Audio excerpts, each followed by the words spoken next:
Le complexe militaro-industriel n'est pas ce que l'on croit. La face cachée d'un empire silencieux. On parle du complexe militaro-industriel comme d'un simple ensemble d'entreprises d'armement. On imagine des usines fabriquant des avions, des missiles, des chars. On croit qu'il ne s'agit que d'un secteur économique parmi d'autres. Mais c'est une illusion. Le complexe militaro-industriel n'est pas une industrie. C'est un système, un pouvoir, une architecture mondiale qui façonne la politique, l'économie, la science, les technologies, les guerres et les sociétés. On l'a présenté comme une nécessité stratégique, une assurance pour la sécurité. Mais ce que l'on ne dit pas, c'est qu'il est aussi un moteur de contrôle, d'influence et de manipulation globale. Le complexe militaro-industriel n'est pas ce que l'on croit. Il est beaucoup plus profond, plus tentaculaire, plus invisible. 1. Une machine qui dépasse les États.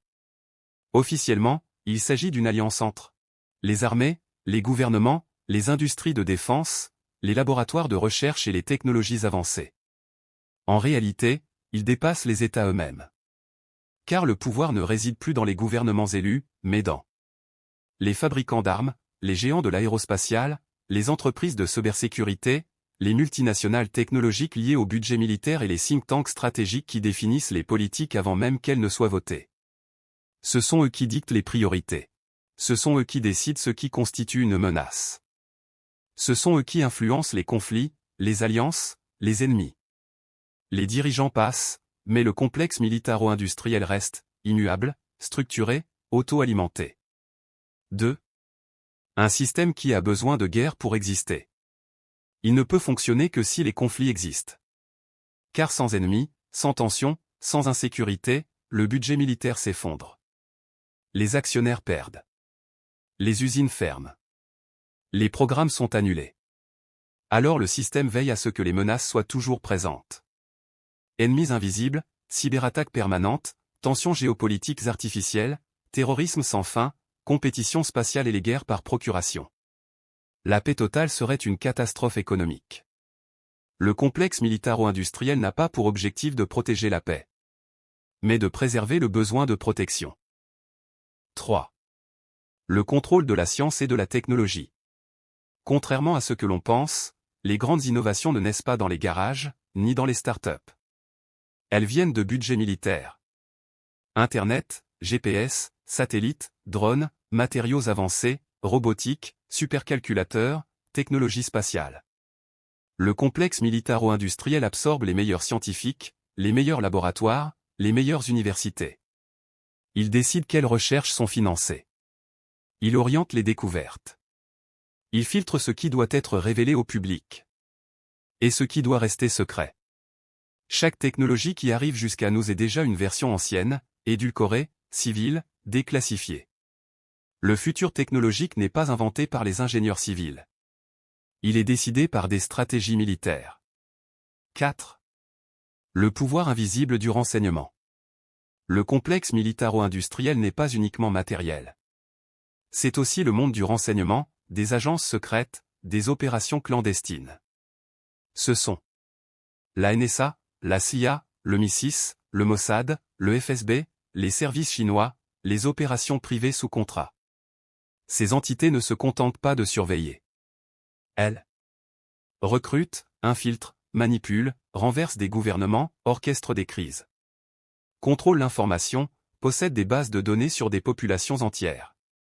Loin des caméras, elles définissent la manière dont le monde doit fonctionner. Et elles le font avec une légitimité invisible. Celle du secret, du risque, de la sécurité nationale. 5. Le complexe militaro-industriel comme empire de données. Aujourd'hui, la guerre la plus puissante n'utilise pas des bombes, mais des données. Car celui qui contrôle les données contrôle les populations, les comportements, les opinions, les marchés, les idéologies. Les géants technologiques, supposés civils, sont intégrés au complexe. Google, Amazon, Microsoft, Palantir, Meta. Ils fournissent les serveurs, les clouds sécurisés, les outils d'analyse, les systèmes de reconnaissance, les infrastructures numériques militaires. Leur pouvoir n'est pas technologique. Il est politique. Car ils ont accès à tout. 6. Manipuler l'opinion, une arme silencieuse. Le complexe militaro-industriel a compris depuis longtemps. La guerre la plus efficace est celle que l'on ne voit pas.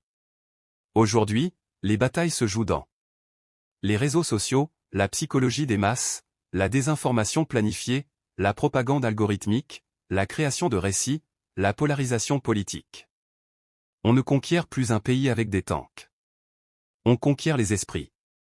On ne détruit plus un adversaire avec une bombe. On détruit sa cohésion sociale. Cette manipulation ne laisse ni ruine ni cadavre visible. Mais elle brise des nations entières. 7. Un pouvoir qui façonne l'avenir. Le complexe militaro-industriel n'agit pas pour le présent. Il agit pour 10, 20, 50 ans.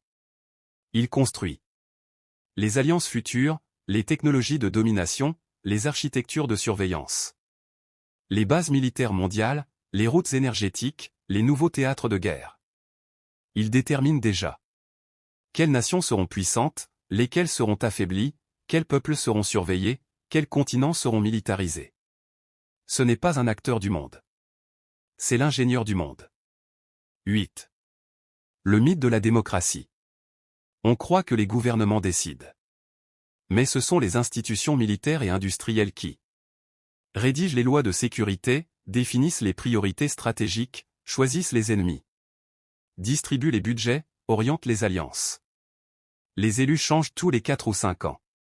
Eux, jamais. La démocratie n'est pas supprimée. Elle est simplement encadrée, orientée, canalisée. Ce n'est pas un coup d'État. C'est un système où le pouvoir réel ne se voit plus. 9. Le complexe militaro-industriel comme empire autonome. Le plus troublant, c'est que ce système n'a plus vraiment de centre. Il n'a plus de visage. Plus de frontières. Il fonctionne comme une entité indépendante. Auto-entretenue, auto-financée, auto-justifiée, auto-protectrice. Il n'a pas besoin d'un dirigeant. Il n'a pas besoin d'une idéologie. Il n'a pas besoin d'un projet clair. Il a simplement besoin de perdurer. Et pour cela, il utilise la peur, la sécurité, l'ordre, la menace, le secret, la technologie, la guerre. C'est un organisme vivant, un titan bureaucratique, une bête systémique qui se nourrit de tensions humaines. 10. Le danger ultime, le contrôle des sociétés. Le complexe militaro-industriel n'est pas seulement tourné vers l'extérieur. Il se retourne aussi vers l'intérieur, contre les citoyens. Il influence ce que nous voyons, ce que nous croyons, ce que nous craignons, ce que nous acceptons, ce que nous espérons. Il crée la peur pour justifier la surveillance.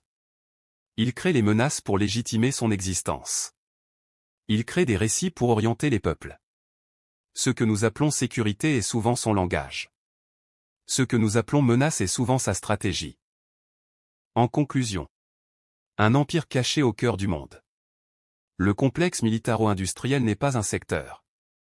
Ce n'est pas une industrie. Ce n'est même plus un système politique. C'est un réseau mondial, qui façonne les conflits, influence les choix économiques, infiltre les technologies, dirige les sciences, manipule les récits, surveille les populations. Il ne cherche pas la paix. Il ne cherche pas la guerre. Il cherche la survie de sa propre structure. Il n'est pas visible. Il n'est pas élu. Il n'est pas contrôlé. Il est là, depuis des décennies. Ni dans l'ombre, ni dans la lumière, mais dans l'infrastructure même du monde.